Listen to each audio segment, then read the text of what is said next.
As many of you know, but you weren't there when it happened, I had an abortion before Roe v. Wade in California when it was a crime in the penal code for anyone to assist a woman to have an abortion.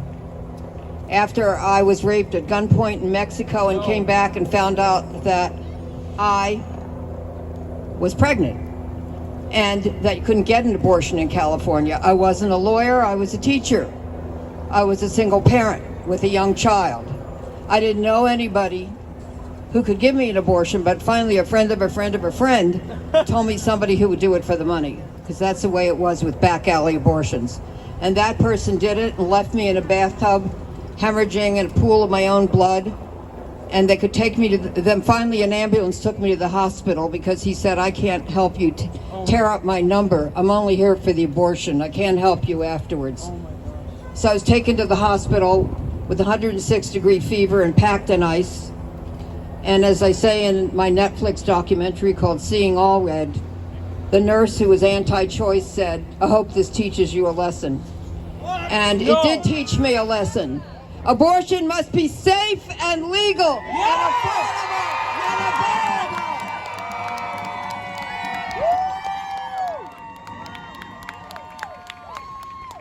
But also keep in mind, nobody ever gave women any rights. They're not going to give them to you now. You have to fight to win them.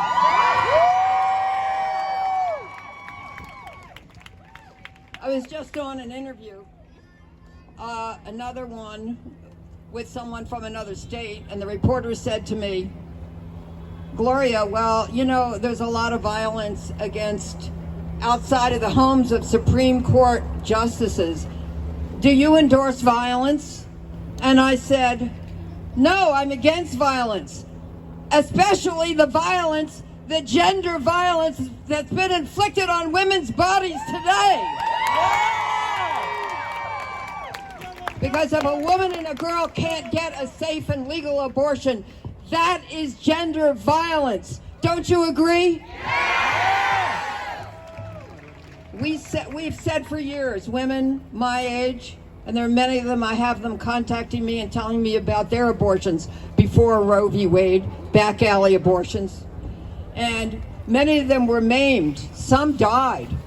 People telling me about their relatives who died from illegal abortions. This is no laughing matter. This is the way it was. This is the way it is. This is the way it's going to be in those other states. So yes, we do have to go to the streets. You're in the streets. Give yourself a round of applause for being here. Because you know that. And you have to continue to be in the streets demonstrating. And I always said, yeah, do it legally, do it peacefully. Now I'll say do it legally, but don't be peaceful. You know, we have a saying in the... I'm going to be 81 years old in about 10 days. And I can tell you, thank you, that the saying in the women's movement that it's the only movement in which the participants become more radical as they get older is true. So that's because we know our life experience and we know what's happening. And those male politicians, and most of them are male, not all, but most, in those states who are committing this gender violence against women by eliminating or restricting their right to choose abortion, are doing it for crass political purposes so that they can get reelected. They're appealing to their base. We have to do what Mother Jones said, don't agonize, organize. Get them out of office and elect pro-choice candidates. You know, it's like some people say, I can walk and chew gum at the same time. We can go to the streets. We can organize politically. We can raise money to support pro-choice candidates. It does matter. It all matters. The legal challenges that are going to come up when states try to prevent women who can't get an abortion in those states from going to other states, from exercising their constitutional right to travel. And as President Biden said today, He's going to be behind helping women to travel. We have to enforce our rights. Again, nobody's going to give them to us. We have to fight for them. So we're going to fight in the courts. We're going to be there in the streets. We're going to do it politically. And I want some of you to seriously consider running for office. Do you agree? Yeah! You're the kind of people that we need as our leaders, as our representatives. And don't say to me, oh, I don't know anything about that. I don't think I could do that. I'm not the right person. You are the right people. And yes, you are. And you can contact the National Women's Political Caucus, women or men, and they will help you to learn how to raise funds for your campaign, how to speak, how to lead. And you are the kind of people that we need. Will you either do it or help to campaign for others who will do it? I want to hear it. This is not a one-day rally for us. This is about our lives. This is about our sisters' lives, our mothers' lives, our daughters' lives. I know how many people have had abortions. Most never talk about it. I'm not ashamed. I don't regret it.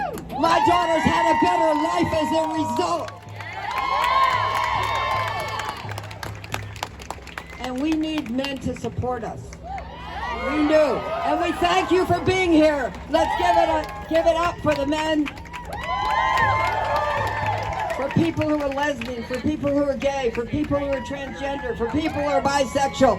You are supporting us. Thank you. And just remember, their rights are at stake too. And we have to be there for them. Because if there is no right to privacy, if there is no right to liberty over our own bodies, then marriage equality is at stake. So many other rights are at stake. And we're not going to allow them to be beat up and to be sacrificial lambs either. So I just want to say, yeah, I'm fired up and ready to go. Are you?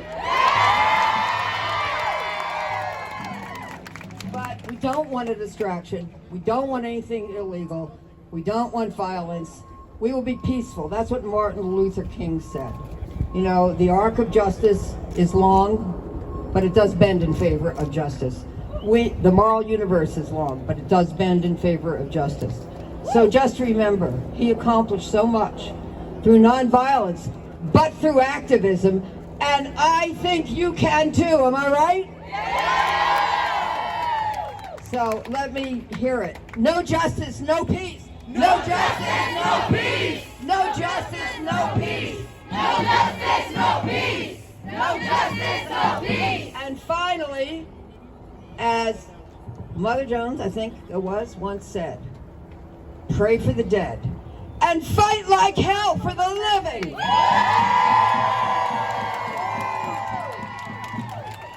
Thank you, Gloria Allred. It is an honor to stand with you.